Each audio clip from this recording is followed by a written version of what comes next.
Guys, welcome back to my channel. मैं हूं designer Nishat Mirza और आपसे आज मैं डिस्कस करूंगी मधुबनी पेंटिंग के बारे में। बिकॉज एक इंटरनेशनल ट्रेड फेयर है जहां कल रात मैंने विज़िट किया और मुझे एक मधुबनी आर्टिस्ट से मैं मिली जिनके पास में काफ़ी सारे मधुबनी पेंटिंग्स बनी हुई थी और वो सेल कर रही थी। अर्चना झा जी जो मधुबनी आर्टिस्ट हैं और एक्सपर्ट हैं अपने फील्ड में, मैं बहुत इम्प्रेस हुई। मैंने उनसे बहुत सारी टेक्निकल कुछ इस तरीके की जो बारीकियां थी मधुबनी पेंटिंग को लेके मैंने उनसे सीखा।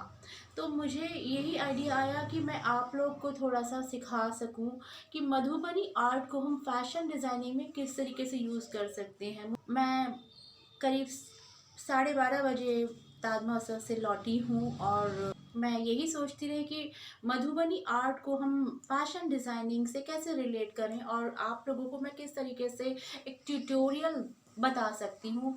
मैंने जो अर्चना जी से ये पेंटिंग कोई खरीदी है, ये देखिए कितना अच्छा वर्क है। आप लोग अगर देख रहे हो तो इसको कहते हैं मधुबनी आर्ट। ये कहलाती है मधुबनी आर्ट और आज इसी को मैं यूज़ करना आपको बता रही हूँ कि ये मधुबनी आर्ट हम फैशन डिज़ाइनिंग में अपना ड्रेस मेकिंग में जो जो एम्फेसाइज करेंगे अपनी ड्रेस को, मधुबनी पेंटिंग मधुबनी आर्ट के थ्रू हम किस तरीके से ड्रेस को एम्फेसाइज कर सकते हैं। मैंने शायद आपको अपना फर्स्ट जो सेकंड वाला वीडियो था ट्यूटोरियल जो ऑनलाइन फैशन डिज़ाइनिंग कोर्स में, उसमें मैंने आपसे कहा था आप जितना हो सके curve line, diagonal line and straight line का फ्री हैंड स्ट्रोक्स देने की कोशिश कीजिए, क्योंकि मधुबनी पेंटिंग जो बनती है वो स्ट्रोक्स, इन्हीं सारे स्ट्रोक्स से बनती है। Curve line, diagonal line and straight line, totally it's a based on geometrical pattern. ये बहुत अच्छी, अट्रैक्टिव और आई कैची आर्ट है। जब आप इस पेंटिंग को, इस आर्ट को अपनी ड्रेस में इम्प्लीमेंट करेंगे, अपनी ड्रेस के थ्रू अपनी ड्रेस को एम्फेसाइज करेंगे, तो ये पेंटिंग के थ्रू, इस आर्ट के थ्रू आपकी ड्रेस एक बहुत ही अट्रैक्टिव लगेगी।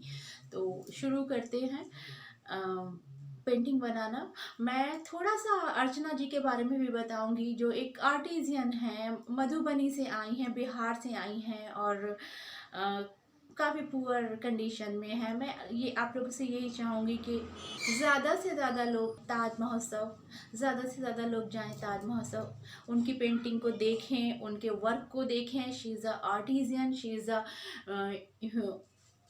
इज़ अ वीमेन एंटरप्रेन्योर और किस तरीके से वो आई हैं अपनी इस कला को प्रोत्साहन देने के लिए। हमें जाना चाहिए, उनका प्रोत्साहन बढ़ाना चाहिए, उनसे जो बना हुआ मटेरियल है वो ख़रीदना चाहिए। जो ख़ासकर स्टूडेंट्स हैं, जो लेडीज़ हैं, इस तरीके के प्रोडक्ट को लेकर एक हेल्प भी होगी और काफ़ी अच्छा रहेगा। आप जाइए और मिलिए उनसे और सीखिए, स्टूडेंट्स के लिए बहुत ज़रूरी है। मैंने भी उनसे बहुत कुछ सीखा और चलिए शुरू करते हैं। आपके लिए जो मैं उनसे सीख कर के आई हूँ, मैं आपको बता रही हूँ किस तरीके से हम मधुबनी पेंटिंग को अपने फैशन डिज़ाइनिंग में यूज़ कर सकते हैं। Let's start. कैसे बनाती कैसे है ये बताइए आप मुझे। ये तो नेचुरल कलर से बनती है ये। और जैसे सब्जी का कलर हुआ, फूल पत्ते का कलर हुआ, नेचुरल ऑर्गेनिक है ये। अच्छा। हाँ, सब्जी का कलर हुआ, गेंदे का फूल का होता है, पीपर का छाल का होता है। अच्छा। हाँ। और